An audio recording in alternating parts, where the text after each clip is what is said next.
बिस्मिल्लाहिर्रहमानिर्रहीम। अस्सलाम वालेकुम। आप देख रहे हैं हालात। मैं हूं सईद चौधरी। 27वीं आईनी तरमीम की रोशनी में वफाकी आईनी अदालत तश्कील पा गई है।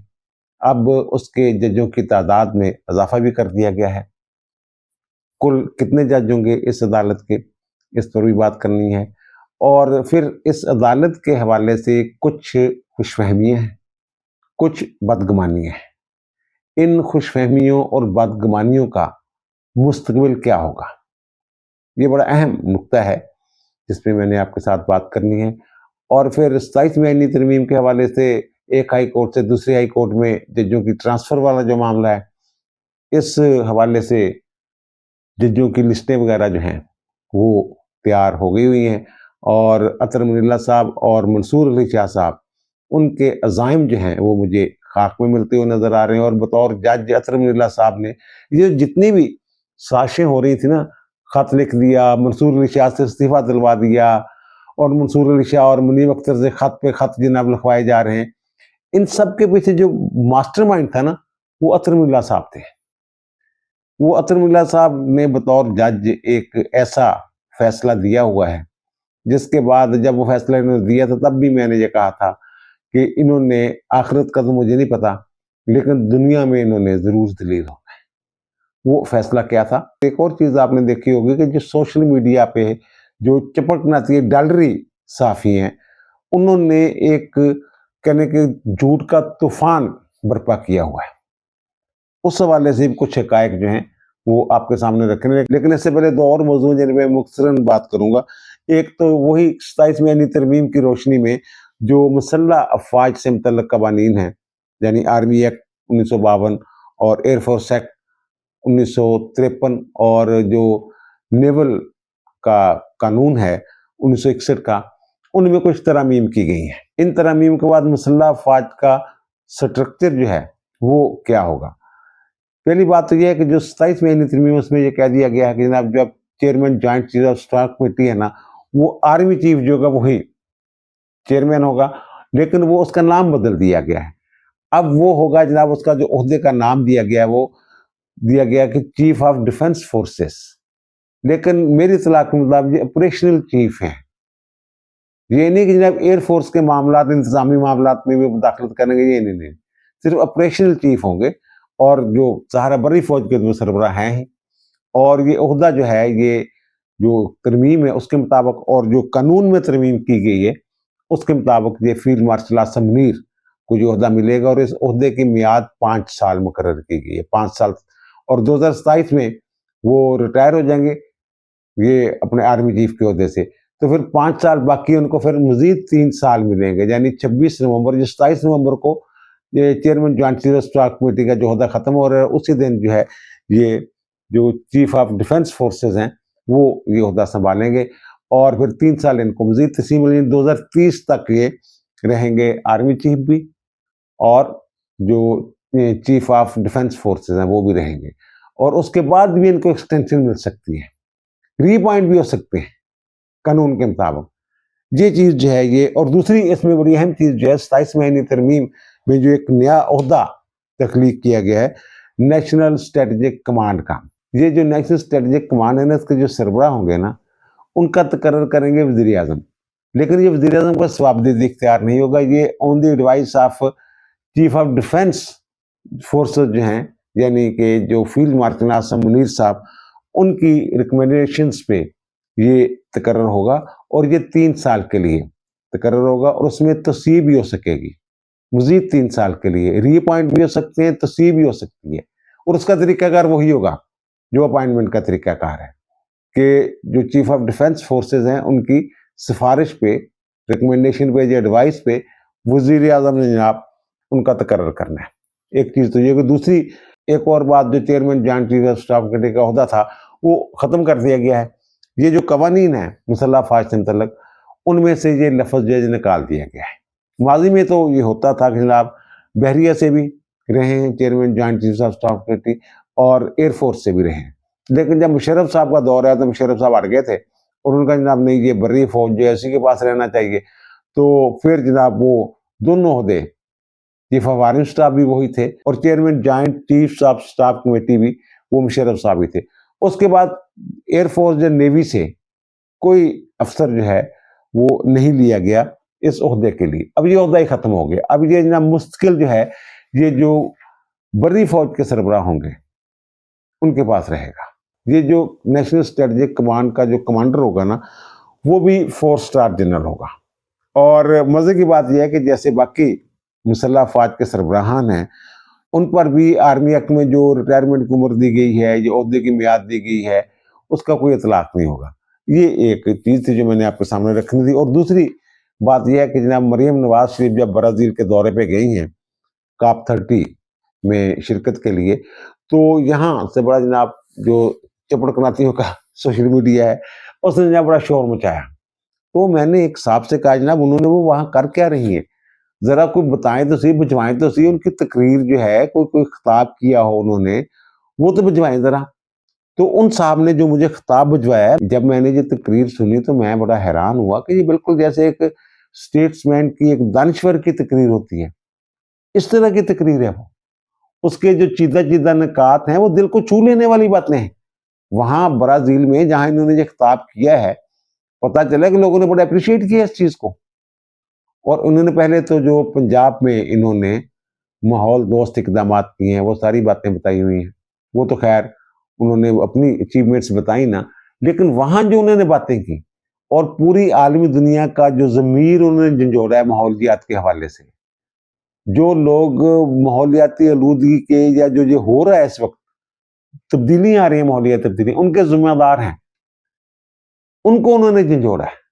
ये चंद एक जो फिक्रे हैं वो मैं आपके साथ शेयर कर देता हूँ। एक तो उन्होंने ये कहा है कि जनाब हम जोग्राफियाई तौर पर तकसीम है, ठीक है, लेकिन हमारा जो सांस है वो मुश्तरका है, सांस तो सबने लेना है। फिर वो कहते हैं कि ग्लेशियर जो है वो एक मुल्क में पिघलता है और तगयानी दूसरे मुल्क के दरियाओं में आ जाती है। ये बिल्कुल हकीकत पर मबनी बात है जो उन्होंने की है। और फिर वो कहते हैं जब जो जमीन को बचाना इंसानियत की जरूरत है, माहौल को बचाना जो है। और फिर वो कहती हैं कि जनाब ये जो हकीकी लीडरशिप है ना वो इक़्तिदार का नाम नहीं है, बल्कि हकीकी लीडरशिप जो है कि फितरत के साथ शराकत जो है ये असल लीडरशिप है।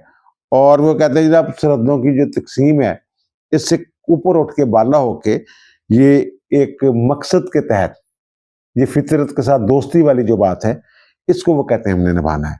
फिर वो कहते हैं COP 30 जो है ये महज बयानात पर मबनी कोई कॉन्फ्रेंस नहीं होनी चाहिए, बल्कि एक पुख्ता पक्का वादा करना चाहिए हमें आपस में कि जनाब ये जो फितरत के साथ तवाज़न कायम करना है ये हमारा मतम नज़र होना चाहिए। फिर वो कहती हैं ये जो माहौलियत वाला मामला है, सब्ज़ कुरैर्स वाली बात है, आलूदगी से पाक माहौल वाली बात है, माहौलियाती तब्दीलियों से पाक कुरैर्स है, तो वो कहती हैं कि जनाब इस मुश्तरका विरसा को हमने संभालना है, इंसाफ, उम्मीद और इंसानियत के साथ अपने घर को यानी इस कुरैर्स को दोबारा जिंदा करना है, आबाद करना है।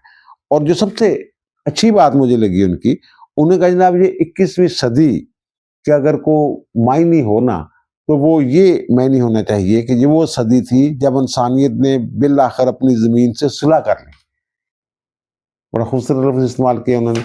और फिर वो आखिर में ये कहती हैं कि जनाब ये हमने मुत्तहिद होकर ना जो मौसमियाती अमल जो है ये खैरात के तौर पे नहीं लेना हमने, बल्कि इंसाफ के तौर पे लेना है इसको। अब आते हैं जनाब 27वीं तरमीम में, उसके बाद जो हलचल पैदा की हुई है जनाब सोशल मीडिया पे चपड़कनाथियों ने, तो ये एक साहब कह रहे थे कि यार ये चपड़कनाथियों का आप लेके बैठ जाते हो, वो तो झूठ बोलते हैं, वो तो डॉलर कमाते हैं, तो आप क्यों उनके मौजू को छेड़ के बैठ जाते हैं। मैंने कहा यार ये एक मेरी बतौर सहाफ़ी ये जिम्मेदारी है, ये बात ध्यानती होगी कि अगर मेरे सामने जो झूठ है वो बोला जा रहा है तो मैं उसकी तस्हीह ना करूं, सच सामने ना रखूं, तो मैं तो तारीख को दुरुस्त रखने के लिए ये बातें जो है आपके सामने रखता हूँ। पहली बात तो यह है कि जनाब कल मैंने अर्ज किया था जनाब फुल कोर्ट का इजलास बुला लिया जाए अफरीदी साहब ने, और लोग समझ रहे हैं 27वीं तरमीम शायद उसमें डिस्कस होगी। मैंने कहा दो मौजू है उसमें, एक तो जो सुप्रीम कोर्ट रूल्स हैं उनमें तरमीम की बात है, और दूसरा कि जो सीनियर वकील डिक्लेयर करना होता है, किसी को टाइटल देना होता है, वो मामला है। वो मुनीर पुराचा साहब को उन्होंने सीनियर एडवोकेट का स्टेटस दे दिया और बाकी जो सुप्रीम कोर्ट के रूल्स हैं उनको उनमें तरमीम कर दी। अच्छा, अब ये जो चपड़कनाती हैं, इन्होंने पहले तो एक चपड़कनाती ने ये कहा कि ना वो क्योंकि जज जो हैं सुप्रीम कोर्ट के वो जाने के लिए तैयार नहीं है इस इजलास में, तो ये इजलास जो है ये मुलतवी कर दिया गया। ये भी झूठ था, झूठ निकला।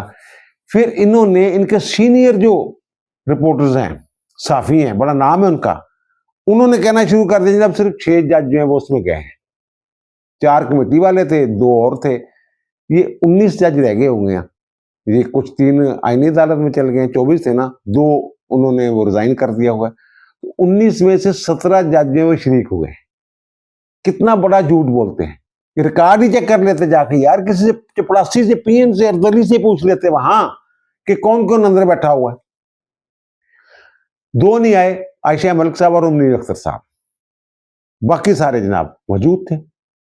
एक तो ये झूठ इन्होंने बोला, और दूसरा जनाब पता नहीं इस्तीफे आएंगे सुप्रीम कोर्ट से, और ये वो मेरी इत्तला के मुताबिक सुप्रीम कोर्ट से और कोई इस्तीफा नहीं आने वाला, बल्कि ये जो इस्तीफा दिया है मंसूर अली शाह ने खास तौर पे, इस पे कुछ बरादर जजेस जो है उन्होंने कहा था।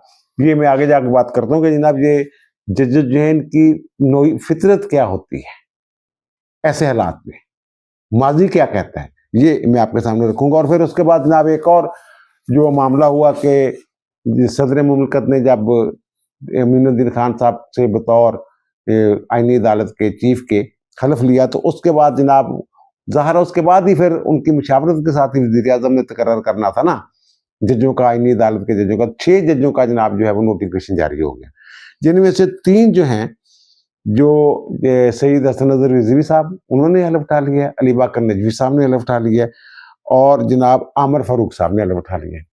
3 जो हैं वो नहीं पहुंच सके, और एक जज उसमें है, उनका नाम है जो आखिरी 6 नंबर पे जिनका नाम है वो है जनाब अरशद हुसैन शाह साहब। अब इनकी बदनीति ये देखें कि जनाब ये एक नामालूम, एक ऐसा जज जो मारूफ नहीं है, जो नाम किसी ने सुना ही नहीं हुआ। भाई मेरे, ये तो मेरी कोताही है ना कि मुझे पता ही नहीं ये बंदा कौन है, हालांकि बड़ा मशहूर बंदा है। इनको नहीं पता, लेकिन उन्होंने कहा जनाब एक ऐसा बंदा डाल दिया जो किसी को पता ही नहीं वो कौन है। वाह मेरे मौला। अच्छा, बाकी 2 दूसरे जज इनके बारे में बताता हूँ। और दूसरे जज हैं जनाब एक मोहम्मद के आगा सिंध वाले जो हैं, उनका नाम है, उन्होंने आज हलफ उठाना है। ये बाकी जो एक रोजी खान जो हैं बुलेच, उनका नाम है, वो इसमें आए हैं। इनका तलक बलोचिस्तान से है, के आगा सिंध से है, और ये जो अरशद हुसैन शाह साहब है ये खैबर पख्तूनख्वा के साथ इनका तल्लक है। ये जो साहब है ना, जो अरशद हुसैन शाह साहब हैं, ये 2019 से 2022 तक जो गिलगित बल्तिस्तान की अदालत है उसके चीफ जज रहे हुए हैं, साबिक जज हैं, ये भी जस्टिस हैं।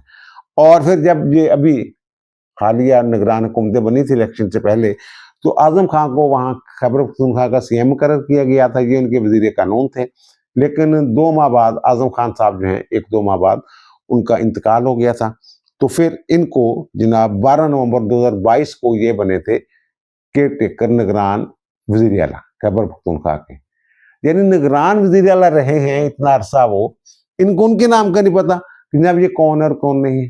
कमाल होगी। आप जो बदगुमानियों या खुशफहमियों वाली बात कर रहा हूँ ना, ये पीटीए वाले और जो 27वीं आईनी तरमीम के मुखालिफ लोग हैं, वो तो ये कह रहे हैं जनाब इन्होंने जनाब अपनी मर्जी की अदालत बना ली और अपनी मर्जी के फैसले लेने हैं इन्होंने, और दूसरे शायद खुशफहमी का शिकार हैं जनाब हमने अपनी मर्जी के जज यहाँ ले आए हैं और जनाब हमारी मर्जी के फैसले होंगे। भाई मेरे, ऐसा नहीं होता। जो जज है ना, मेरी वैसे एक जुम्मेदार आदमी से बात भी हुई है जो तरमीम में शामिल था, तो उन्होंने कहा नहीं, जो हम जो तरमीम लाते हैं हमें पता होता है कि कल नू इन्हें साढ़े गाटी फिट हो जाना इस कानून ने, तो हम तो मुस्तकबिल को देख के सबके लिए वो तरमीम होती है, वो फर्द वाहद के लिए तरमीम नहीं होती। वो कहते हैं हमारे दिन में ये चीज़ है। और अब देखें अमीनुद्दीन खान साहब, उनके ऊपर मुझे कोई शक नहीं है, वो कमिटेड आदमी है, उसूलों के बंदे हैं, जो मर्जी कहते रहे, तनकीद करने वाले जो मर्जी तनकीद करते रहें। और दूसरे जो साहब आए हैं हसन नज़र रिजवी साहब, ये पहले तो हम ख्यालों के साथ होते थे, याद है ना आपको, सुप्रीम कोर्ट में ये जो सुन्नी इत्तेहाद कौंसिल की दरखास्त पे मखसूस किस्तें पीटीआई को दे दी गई थी, उनमें ये दूसरी तरफ थे। और बाद में जब नजरसानी की दरखास्त आई तो फिर ये दूसरी तरफ, ये और मोहम्मद अली मदर साहब जो हैं ये इकट्ठे आते जाते हैं, जिस तरफ भी जाना हो इन्होंने। तो ये फिर इधर आ गए थे जनाब। ठीक है जनाब, वो जो मखसूस रिश्तों वाला वो फैसला वो उन्होंने खत्म कर दिया था ना पहले वाला, जो मंसूर अली शाह साहब ने और अतर नीला साहब सौरे जो भी जिन्होंने वो दिया था। तो ये वो साहब है। और उसके बाद जनाब आगे हैं आमर फारूक साहब। आमर फारूक साहब का ताल्लुक जो है ना, इनको जज किसने बनाया था? साकम निसार साहब ने। साकम साहब के चैम्बर से इनका ताल्लुक है। और ये सुप्रीम कोर्ट के जब जब इस्लामाबाद हाई कोर्ट के जज बने हैं अतनुल्लाह के बाद, इब्तदा में इन्होंने इमरान खान को आउट ऑफ वे कितना रिलीफ दिया था। बायोमेट्रिक के बगैर उनकी दरखास्तें इंटरटेन हुआ करती थी, यार याद नहीं आपको। और फिर उसके बाद आते हैं जनाब अली बाकर नजवी साहब। अली बाकर नजवी साहब लाहौर हाई कोर्ट के चीफ जज के लिए, चीफ जस्टिस के लिए जो है वो नजरअंदाज हो गए। कमीशन ने इजाजत नहीं दी काजी साहब के दौर में। फिर सुप्रीम कोर्ट में जाना था, फिर इजाजत नहीं मिली। और फिर उसके बाद जब ये नए चीफ जस्टिस हैं तो उसके बाद जो इजलास हुआ उसमें डेफर होता रहा इनका मामला। फिर अली बाकर नजवी साहब सुप्रीम कोर्ट में गए। और ये अली बाकर नजवी साहब जो हैं ये जनाब जो एहसन बून है ना, उनके बड़े करीब हैं। क्योंकि एहसन बून साहब इनकी इसलिए इज्जत करते हैं कि इनके वालिद मोहतरम जो हैं ये Punjab law college university, Punjab university law college में उनके उस्ताद रहे हुए हैं। ये फिर उन्होंने वोट दिया इनको, इन लोगों ने, आजमगीर तारड़ वगैरह ने। तो फिर जनाब ये वहाँ गए थे और जो सानिया मॉडल टाउन वाली इंक्वायरी इन्होंने की थी, तो मैं तो हैरान हुआ था वो इंक्वायरी देख के जनाब। वो कत्लेआम किस तरह के लफ्ज इस्तेमाल किए हुए हैं। और फिर जनाब इन्होंने कहा 14 लोगों का कत्लेआम हुआ। हालांकि रिकॉर्ड ये बता रहा है कि 10 बंदे वहाँ शहीद हुए थे उस सानिया में। ਉਹ ਨਹੀਂ ਜਿਹੜੇ ਮਨਹਾਜਲ ਕਰਾਨ ਤੇ ਜਦੋਂ ਕਰਨ ਗਏ ਨੇ ਉੱਥੋਂ ਰਕਾਬਲਾ ਰਕੂਬਲਾ ਹਟਾਉਣ ਤੇ फायरिंग हो गई सी, थोड़ी लिमची है ना। तो ये वो साहब है। और फिर अगर आप उम्मीद रख के बैठे हुए हैं इनके साथ कि हम हमारे कहने पे ये फैसले देंगे, ये किसी और के कहने पे फैसले देते हैं और रिपोर्टें देते हैं। बहरहाल नवाज शरीफ ने जब बाहर जाना था, बीमार हुए थे, तो ये अली बाकर नजवी को वो एक यकीन दहानी करवा के ना ये गए थे बाहर। ये अली बाकर नजवी ने इजाजत दी थी। और उसके बाद के आगा साहब तो रहे हुए हैं जनाब उसके प्रोसिक्यूटर जनरल नैब के। और उन दिनों जो नैब, बहरहाल ये एक ऐसा मौजू है कि जिसमें मेरे ख्याल मजीद बात जो है वो हसास सा मामला है। के आगा तो उनकी दोहरी शरीयत वाला इशू भी है। इनका रेफरेंस भी जुडिशल काउंसिल में लिया था नोटिस उन्होंने, उसके बाद पता नहीं क्या हुआ इनका के आगा साहब का। और फिर जनाब रोजी खान जो ब्रिच हैं उनके बारे में मुझे ज़्यादा इल्म नहीं है।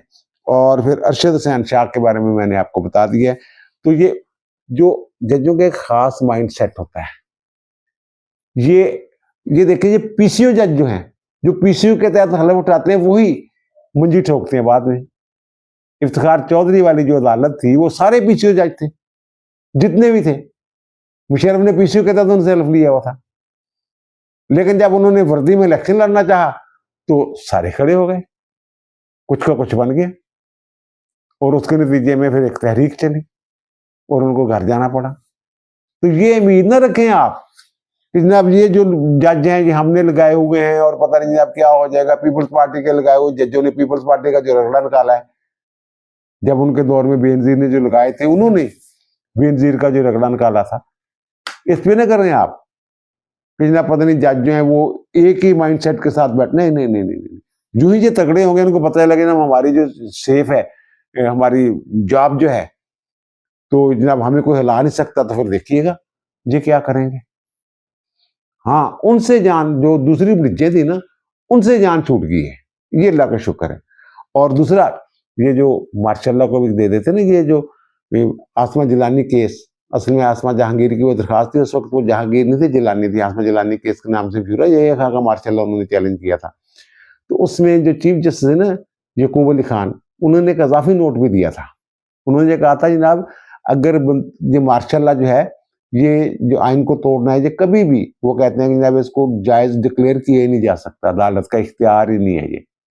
हाँ, अगर गन पॉइंट पे आपसे ये फैसला ले लिया जाता है तो वक्त का इंतजार करें और जब मौका मिले तो अपने इख्तियारात का इस्तेमाल करें और उसको गैर आईनी अनकॉन्स्टिट्यूशनल डिक्लेयर करें, और वो कहते हैं उसके लिए कम से कम जो है उनमें सजाएं भी उन्होंने बताई हैं कि मौत तक की सजा उन्होंने, ये जो आर्टिकल 6 है ना, ये उस फैसले में ये बात की गई है उनके। तो ये इनका माइंड सेट होता है जजों का कि मौका आवे तो जनाब गुलामी ने जंजीरां तोड़ दो, इस तरह नहीं तोड़ दो जितना मंसूर अली शाह साहब ने तोड़ियां या अतर बिरला साहब ने तोड़ दिया। और फिर जनाब वहाँ जो रजिस्ट्रार हैं उनका तकर्रर हो गया है वफाकी आईनी अदालत में, तो वो फैजुल्ला खान, उनके बारे में लोग ढूंढ रहे थे जनाब वो कौन है कौन नहीं है, देखें जनाब पता नहीं कहाँ से लेके आ गए। ये फैजुल्ला खान साहब जो है ना, ये ब्यूरोक्रेट भी रहे हुए, ये CSS अफसर थे, और फिर इन्होंने अदलिया ज्वाइन कर ली थी, सेशन जज बन गए थे, और ये इनको कोई तमगा शमगा भी मिला हुआ है।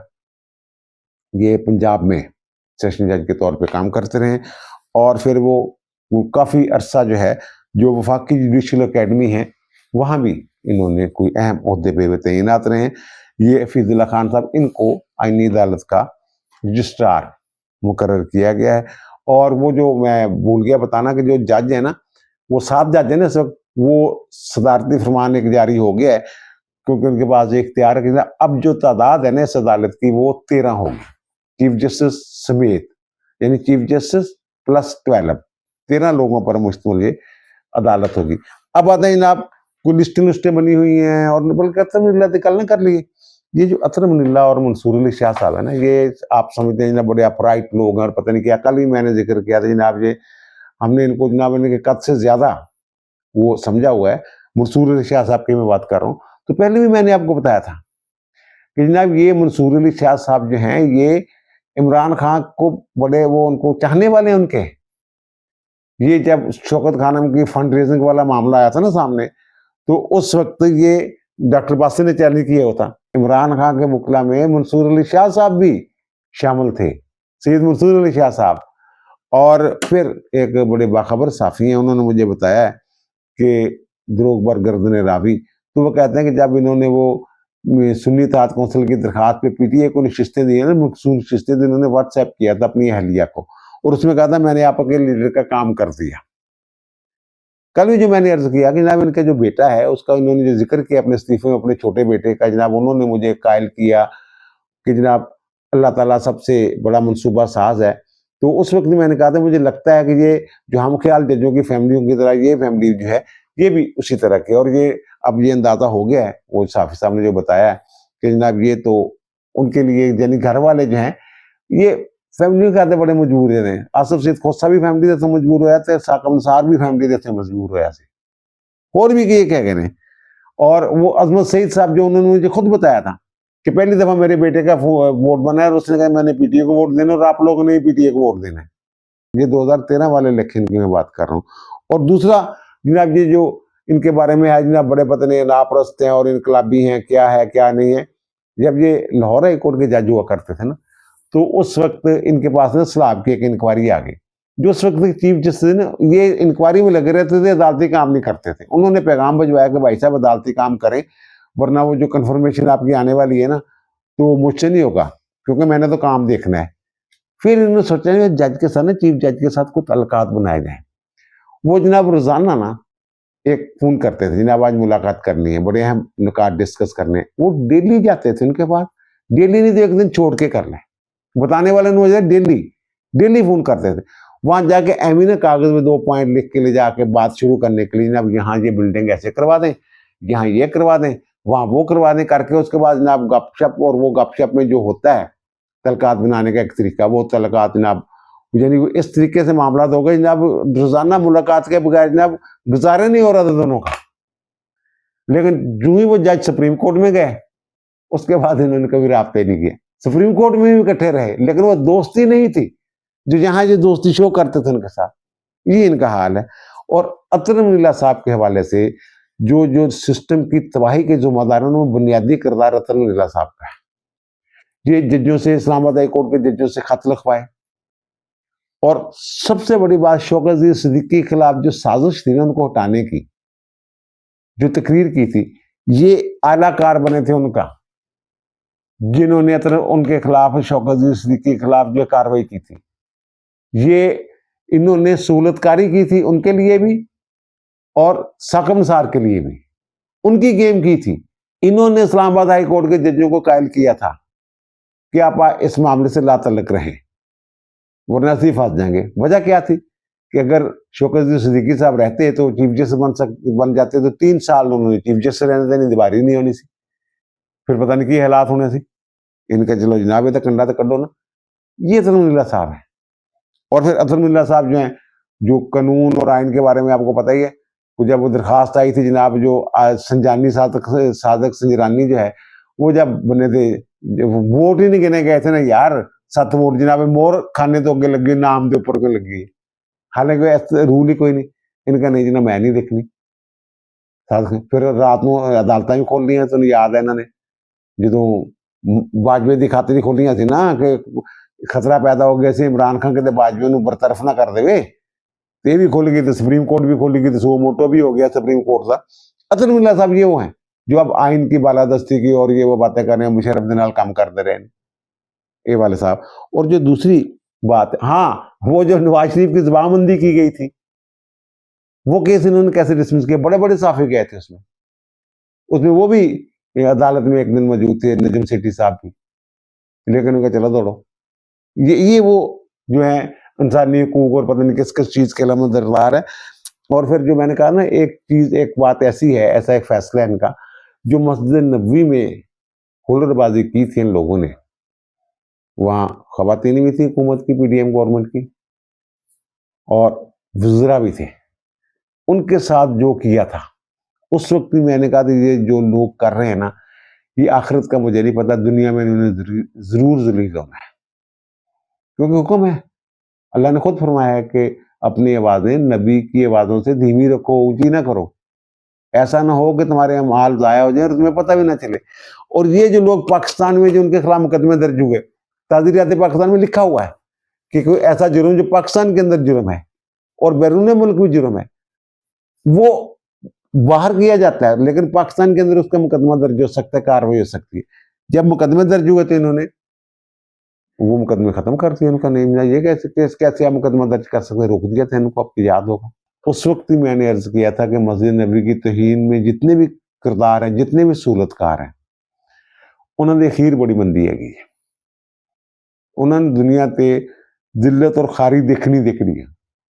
और मेरा ख्याल ये, और दूसरा ये जो इन्होंने इस्तीफा दिलवा दिया बेचारे से, मंसूर अली शाह से, वो देखा आपने, मंसूर अली शाह साहब ने अभी रहना था, उनके पास चांस था, 2027 में जब इन्होंने रिटायर हो जाना था, जाहिया अफरीदी ने चीफ जस्टिस के अहदे से, उस वक्त भी उनका जो है वो लग सकता था मामला, जो है उन्होंने जजों में शामिल होना था, उन जजों में जिनके नाम कंसिडर होने थे, लेकिन इन्होंने जनाब उनसे इस्तीफा दिलवा दिया। अब जो इस्तीफा दिलवाया है, भाई साहब के तो रहते ही 29 दिन थे, महीना भी नहीं रहता, 12 दिसंबर तो इन्हें अतरमुल्ला ने रिटायर हो जाना, इन्हें की जनाब कुर्बानी दी है, जिस वक्त मौका से तो दिता नहीं इस्तीफा, हूँ जनाब इस्तीफा देके घर टुर गए ये साहब जिले ने। ये सारे पिछे अपने बस ने अपने दिन के मुताबिक गेम करते, समझो जनाब वकील जो पता नहीं तहरीक चला देंगे, ये वो हामद खान नहीं प्रोफेशनल ग्रुप, ये वो तहरीक भी नहीं चलनी।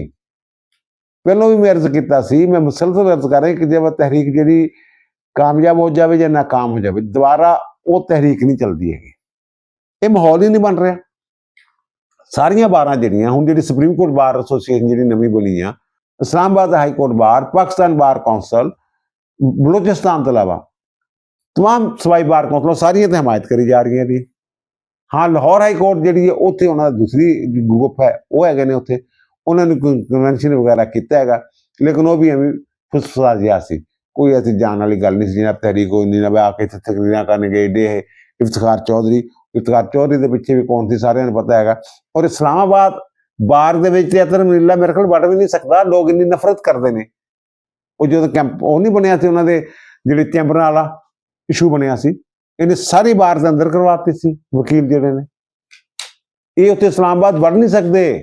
अतरमुल्ला साहब लोग इन्नी वकील नफरत करते हैं, इन्होंने की तहरीक चलानी है तो की करना इन्होंने। और वो जो बाद में कह रहा था ना कि अब इस्तीफा किसका आ सकता है, कल ही मैंने अर्ज किया था कि जो इस्लामाबाद हाई कोर्ट के जज है ना, कम से कम 4 जज जो है उनका ट्रांसफर होना ही होना है उस हाई कोर्ट से किसी दूसरी हाई कोर्ट में। मोहसिन अख्तर कैनी साहब के बारे में मैंने बताया जनाब, इन्होंने 23 दिसंबर 2015 को इनका तकर्र हुआ, 5 साल पूरे हो गए हुए इनको, तो ये इनको पेंशन भी मिलेगी, राहत भी मिलेगी, रिटायरमेंट, ये रिटायर हो सकते हैं। गुलशन मोहद्देब सुप्रीम कोर्ट में बैठे हुए हैं।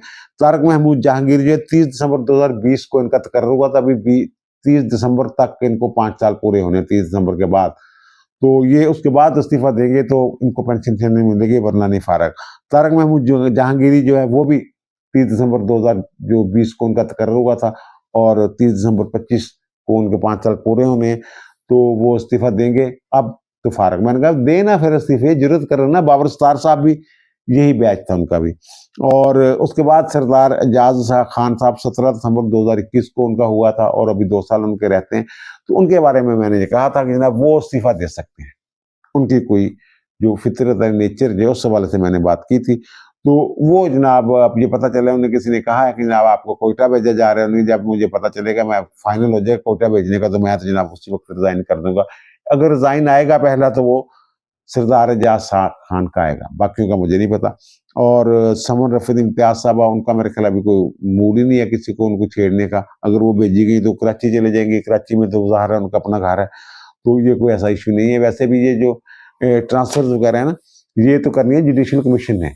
दोनों हाई कोर्ट्स के जो चीफ जस्टिस साहबान हैं उनकी रजामंदी होगी, तो उसके बाद जनाब जुडिशल कमीशन जो है, मुझे नहीं एक चीफ चाहेगा कि जनाब मुझे बंदे दे दे, या दूसरा कहेगा जनाब मुझे जो भी उसका उनका मैकेनिज्म बनाएंगे, रूल्स बनाएंगे, उसके मुताबिक जनाब वो दोनों चीफ जस्टिस साहबान जो है उनकी वो रजामंदी होनी चाहिए। फिर जुडिशल कमीशन में मामला जाएगा, सुप्रीम जुडिशल काउंसिल में जो है वो वोटिंग शोटिंग होगी, जो भी है वो मामला जो है वो आगे चलेगा। तो ये अभी तो वो जुडिशल कमीशन ही मुकम्मल नहीं है, अपने 27 महीने तरमीम के तहत नया जुडिशल कमीशन बन गया ना, तो उसमें अब सीनियर मोस्ट जो जज है सुप्रीम कोर्ट का, उसको लाना है, उसमें नोटिफिकेशन करना है अभी जे अफरीदी साहब ने उसका, उसकी तश्कील का। तो उसमें अमीनुद्दीन खान साहब जो हैं वो भी होंगे, और फिर इनका जो ये वाली अदालत है, आईनी अदालत, उसका भी एक सीनियर जज आना है, और फिर दोनों चीफ जस्टिस साहबान जो हैं उन्होंने मिल के जो फेडरल कॉन्स्टिट्यूशनल कोर्ट है उसका एक जज, या सुप्रीम कोर्ट के एक जज, दोनों हाई कोर्ट के जजों में से एक जज जो है वो भी इसका मेंबर जो है अभी बनना है। और ट्रांसफर जब होगी तो फिर इनमें जो मुतलका हाई कोर्ट के चीफ जस्टिस साहबान है वो भी उसमें शामिल होंगे। तश्कील के बाद ये ट्रांसफर का जो सिलसिला है ये शुरू होना है। इसके अलावा हमारे साफी दोस्त हैं मोहम्मद अशफाक साहब, उन्होंने ये खबर दी है कि जनाब ये 4 जज तो ये हो गए ना जिनके ट्रांसफर इस्लामाबाद वाले जो हैं, वो कहते हैं लाहौर हाई कोर्ट के भी 10 जज हैं जनाब, जिनकी लिस्ट जो है वो बन गई हुई है ट्रांसफर के लिए। उनको पता नहीं कहाँ भेजा जा रहा है, किसी को जनाब सखर, और पता नहीं किसी को कोयटा, और किसी को सिंध में, और किसी को मीरपुर में, किसी को पेशावर में, ये वो उनकी खबर के मुताबिक मैं बात कर रहा हूँ। तो अब ये पता ये चला है कि जो लाहौर वाले जज है ना, उनकी मैं बता देता हूँ कि जो नाम सामने आए हैं कि जिनकी ट्रांसफर होनी है। अच्छा, ये मैं आगे जाके बताऊंगा कि इनकी ट्रांसफर सजा के तौर पे होनी है कि जनाब कोई डंडी मारते हैं, या कोई और वजह भी हो सकती है। जो पहले नंबर पे नाम है वो जनाब शम्स महमूद मिर्जा साहब, और शम्स महमूद मिर्जा साहब जो पीटीआई के सेक्रेटरी जनरल हैं सलमान अकरम राजा, उनके बरादरी निस्बती है, समझिएगा ना आप।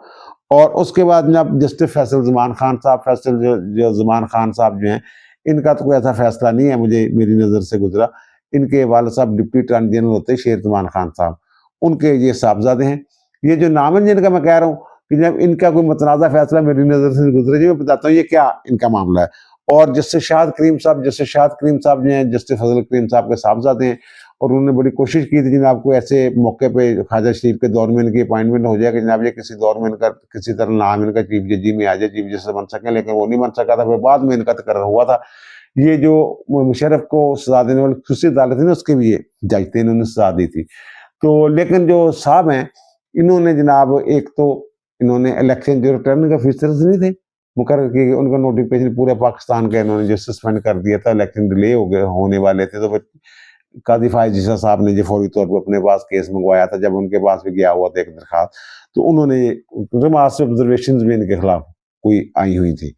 तो ये वो है। और दूसरा ये जो माहौलियाती आलूदगी वाला केस इनके पास लगा होता है, मुसलसल यही सुन रहे हैं।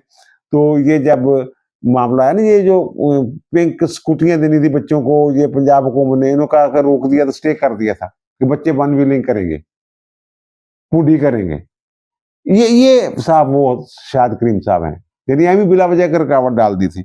और फिर जस्टिस जनाब साजिद महमूद सेठी साहब हैं, ये सिविल का बड़ा अच्छा काम करते हैं, इनका भी कोई जजमेंट ऐसी नजर। और जस्टिस असद जवेद घराल साहब हैं, ये बड़े करीबी हैं जनाब इनके चौधरियों के, उन्होंने इनको लगवाया था, पहले इन्होंने प्रोसिक्यूटर जनरल पंजाब लगाया, फिर जज लगवाया था इन्होंने। चौधरी परवेज लाई के साथ खाने छाने भी खाते हैं। और जो एक आपको याद होगा कि एक बेल एप्लीकेशन थी इनकी शहबाज शरीफ की, तो अदालत में अनाउंस कर दिया गया जनाब वो बेल मंजूर होगी, लेकिन बाद में चैम्बर में जाके जब मुकर गए, नहीं जनाब सरफराज डोगर साहब इनके साथ थे, दोनों ने अलग अलग जजमेंट लिखी, फिर तीसरा जज बीच में बैठा, उसने जनाब फिर उनको बेल को कन्फर्म किया था। ये वो जज जवेद घराल साहब हैं। और फिर जनाब जस्टिस तारक सलीम शेख साहब हैं, ये जनाब जो मंसूर अली शाह साहब के क्लास फेलो रहे हुए हैं, और ये वही साहब हैं जिन्होंने अनवार अलग पुन्नू जो होते थे हाई कोर्ट के जज, उनके साथ इनकी डीबी थी, और इन्होंने जो 12 मुकदमात में इमरान खान का जो जिस्मानी रिमांड हो गया हुआ था, कैसे मजे की बात है, जिस्मानी रिमांड हो गया था, वो कलअदम कर दिया था। मेरा ख्याल ये अपनी हिस्ट्री का पहला केस होगा। तारक सलीम शेख साहब, मेरा ख्याल है वो भी इमरान खान को वो पेश नहीं हो रहे थे, पेश होना जरूरी है, और फिर एक जाली वकालतनामे पकड़ा गया था। मेरा ख्याल ये इंतजार करते रहे 2-3 दिन, आज आ जाए, कल आ जाए, परसों आ जाए। और फिर जनाब जस्टिस आसम हफीज साहब हैं, वो अजमत शेख अजमत शेख साहब ने उनको लगवाया था, उनके चैम्बर से तल्लक रहा हुआ है। जस्टिस अमजद रफीक साहब, उनका कोई ऐसा फैसला नहीं मेरी नजर से गुजरा, और उसमें जस्टिस नवार हुसैन साहब का नाम भी सामने आया। जस्टिस नवार हुसैन की कोई ऐसी बात नहीं सुनी, लेकिन मसला ये है कि वो मंसूर अली शाह साहब की अदालत के ला अफसर थे, ये एडिशनल एडवोकेट जनरल थे उनकी अदालत में, और बड़ा इनका अच्छा तल्लक था। और मंसूर अली शाह साहब ये इनके सिफारशी थे जब ये लाहौर हाई कोर्ट के जज मुकर्रर हुए हैं। और जस्टिस रहील कामरान शेख, उनका तो कोई चक्कर ही कोई नहीं रहील कामरान शेख का, बस ये है कि ना वो अकरम शेख साहब के साहबजादे हैं। रहील कामरान शेख की कोई ऐसी बात नहीं जिसकी बिना पे ये कहा जा सके ना वो इंतकामी तौर पर उन्हें कहीं भेजा जा सकता है। ये बिल्कुल सही आइन की लकीर के ऊपर चलने वाले, ये साहबों को जाती दुश्मनी किस दी होने मैंने नहीं पता, लेकिन एक कामरान शेख साहब।